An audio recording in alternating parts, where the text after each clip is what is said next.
What's up everybody, this is Scott. Welcome back to another video. In today's video, I want to do a comparison of, well, you've probably guessed it by now, some sort of Pixel device versus the iPhone 12 Pro. So this is the Google Pixel 4a 5G versus the iPhone 12 Pro.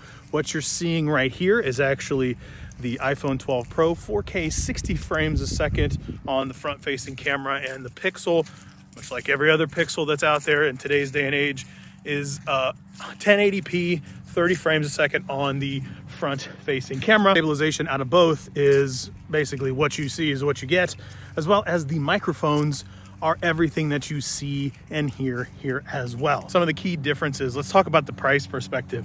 The iPhone 12 Pro, the one that I have, 128, is $1,000, $999. The 4a 5G comes in at half that cost. So for $500, this is the quality that you could basically expect out of the Pixel 4a 5G versus the $1,000 counterpoint of the Apple iPhone. So how's the front facing camera look? I'm not in the greatest of lights. I guess you could say I'm working towards dusk here in Ohio, but how's the highlights look in the sky? Look up here. I can see in camera right now, everything that you see, the iPhone is much more pleasing to the eye, especially since up here is a little more blue. The blue in the sky though on the iPhone is actually more blue in the phone than it is in real life. There's really no good days in Ohio like this. This is not nearly as gray as it seems up here. Both of these phones get it mostly right depending on how you like to look at it. More pleasing to the eye in the iPhone, less color inaccurate compared to what my natural eye sees, just looks better. But the Pixel is just way more muted. It's less colorful and pleasing to the eye in terms of what it actually looks like outside. So it's, to my eye, it's between the iPhone in terms of color and the Pixel 4a 5G on this front facing camera. Now let's flip it to the backside and talk about that. Now both cameras come equipped with 4K 60 frames per second, but what you see right here is 4K 30 frames a second. The stabilization is what it is out of both. As always with all my comparison videos, this is a handheld on a switch pod, side-by-side comparison shots, walking directly towards this little house hut thing that's out in the middle of this park. The stabilization out of the Pixel 4a 5G is like the key word of 2020 for me with the stabilization out of Pixel devices is black magic. Not that the iPhone is bad, the Pixel just looks ridiculous in terms of the stabilization. Now let's go back towards that goal right there, walking at a little bit faster pace.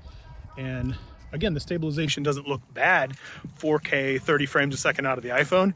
It just doesn't look like it's moving in the Pixel. It looks frozen and ridiculous.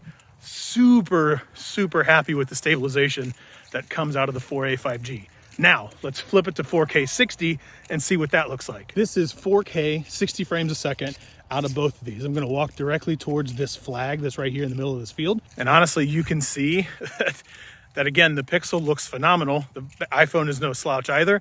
It just, the stabilization on the Pixel 4a 5G, in my opinion, just is better. But again, not to take it away from the iPhone at all, it barely moves at all. Now, one advantage that the iPhone has in the 4K 60 frames a second is the ability to zoom out. So let's go ahead and try that. Let's do the ultra wide 4K 60, whereas the Pixel 4a doesn't have the ability to do that. So this is that ultra wide shot, 4K 60 frames a second out of the iPhone 12 Pro, whereas the 4K 60 frames a second out of the Pixel 4a 5G doesn't have the ability to have the ultra wide. It does have the ability to do that on the 4K 30 frames a second. It just does not have the ability to do that on the 4K 60. So that's definitely an advantage for the iPhone. Look, the iPhone is touted as the best smartphone video camera that's out there. And I have the 12 Pro. I don't even have the 12 Pro Max, which everybody talks about actually being a little bit better. I fully intend that the iPhone 12 Pro should probably beat the Pixel 4a 5G when it comes to how the videos are. But I gotta be honest with you, it costs twice as much. So let's flip this camera around and talk about that. So yeah, the iPhone 12 Pro is $1,000. It is $1,000, is $1,000 they're gonna get, whereas the Pixel 4a 5G is $499. So half the price of the iPhone 12 Pro. So I have to ask this question. When you're looking at these side by sides, hearing what you're hearing out of the microphones, seeing what you're seeing out of the 4K 60, 4K 30, and even the 1080p that you're seeing here in the front, is that truly worth $500 more? Now, I will say this, the 4A 5G is bigger. It's much more the XL variety of the Pixel devices that you've seen in the past, whereas the iPhone 12 Pro is a little bit smaller. Not a lot, but just a little bit. So if you're a big phone kind of person and you don't really care about ecosystem, I could see why you would go with the Pixel 4a 5G. But like I've said in all my other comparison videos, if you're in the Apple ecosystem, you're not missing out by jumping ship and going to the Pixel ecosystem, and vice versa. If you're in the Pixel ecosystem, the best news for you is the fact that for $500, you can get 90 to 95% of the quality, probably closer to 90% of the quality in video, and still the best point and shoot camera. And so let's go take some pictures and talk about why I still think the Pixel is the best point and shoot camera that's out there.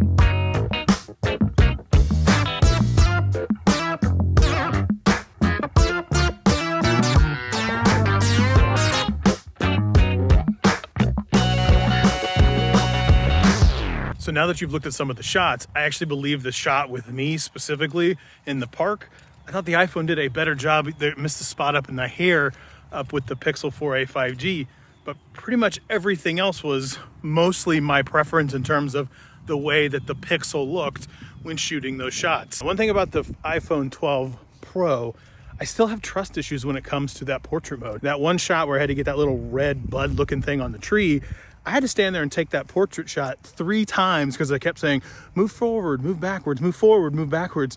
Whereas it was a first time shot with the Pixel. So again, the Pixels this year in 2020, still the king when it comes to portrait modes. All of the other shots were basically down to preference.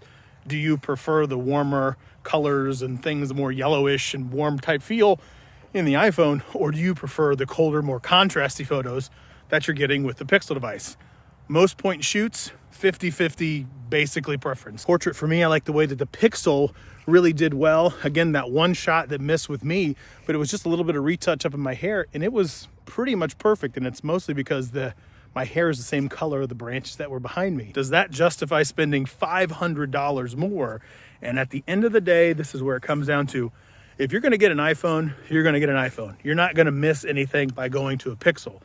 If you're Team Pixel, you're not missing anything on the iPhone side. I still don't believe that the whole AirDrop iMessage thing is enough for somebody to specifically stay in an ecosystem for the average person. If you checked out my live show where I actually had my sisters on, they go into kind of explaining that that's not some stuff that they look for, and they are legitimately the average consumers. What do they look for? Well, if you go back to that live show and look, they talk specifically about price.